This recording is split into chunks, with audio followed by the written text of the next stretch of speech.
सभी साथियों का यथायोग अभिवादन।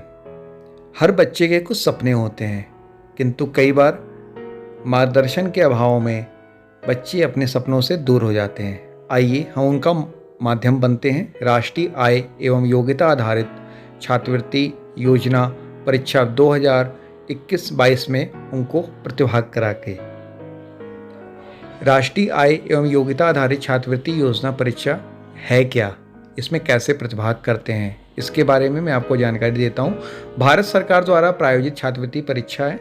छात्रवृत्ति परीक्षा में सफल होने के बाद विद्यार्थी को आगे की पढ़ाई अनवरत जारी रखने के लिए केंद्र सरकार द्वारा अगले 4 साल तक अर्थात कक्षा 9, 10, 11 और 12 में पढ़ाई के दौरान 1000 रुपये प्रति माह छात्रवृत्ति दिया जाता है।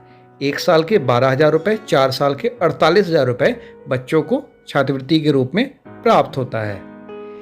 इसके लिए आवश्यक योग्यताएं: कक्षा 8 में अध्ययनरत वह विद्यार्थी जिन्होंने कक्षा 7 की परीक्षा न्यूनतम 55% मार्क के साथ उत्तीर्ण किया हो।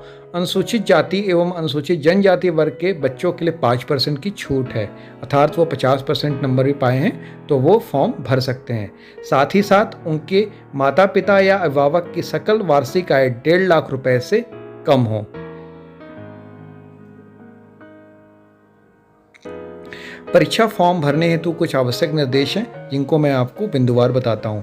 यदि विद्यार्थी ओबीसी, एससी, एसटी वर्ग से हैं तो उनके पास जाति प्रमाण पत्र उपलब्ध होना चाहिए, अन्यथा बिना जाति प्रमाण पत्र के अभ्यर्थी को सामान्य वर्ग का माना जाएगा, जिसके कारण वह जाति वर्ग को मिलने वाले विशेष छूट से वंचित हो जाएंगे। यह विशेष छूट क्या है उसको मैं आपको आगे बताऊँगा। अभ्यर्थी के पास उसके माता पिता या अभिभावक का 1.5 लाख से कम का आय प्रमाण पत्र अवश्य होना चाहिए। इस बार परीक्षा फॉर्म ऑनलाइन भरा जा रहा है, इसलिए हमारी जिम्मेदारी इस बार और भी ज़्यादा बढ़ गई है, क्योंकि हमारे परिषदीय विद्यालयों में पढ़ने वाले बच्चों में संसाधनों का अभाव होता है। तो इस बार हमें बृहद रूप से मार्गदर्शक की भूमिका का निर्वहन करना पड़ेगा। www.entdata.in जी, इसी वेबसाइट पे बच्चों का फॉर्म सबमिट किया जाएगा। आप अपने मोबाइल, लैपटॉप या कंप्यूटर के माध्यम से जैसे ही इस वेबसाइट को ओपन करेंगे, जैसा आप साइड में स्क्रीन पे देख पा रहे होंगे, ये वेबसाइट ओपन हो जाएगी और वहीं से आपको फॉर्म को सबमिट करना है।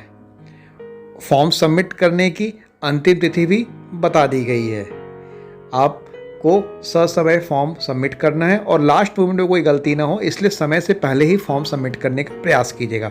फॉर्म सबमिट करने की अंतिम तिथि है 10 नवंबर 2020 और परीक्षा की तिथि है 13 दिसंबर 2020।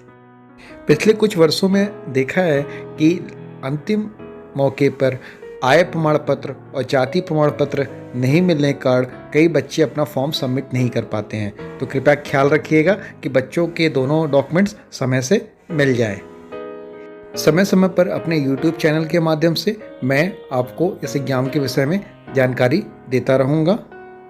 आइए हम सब मिलकर प्रयास करते हैं कि हम बच्चों के स्वर्णिम भविष्य की रचना करें, ताकि कोई भी बच्चा धन अभाव में अपनी पढ़ाई को न छोड़े। शायद यही हमारा सबसे बड़ा पुरस्कार होगा।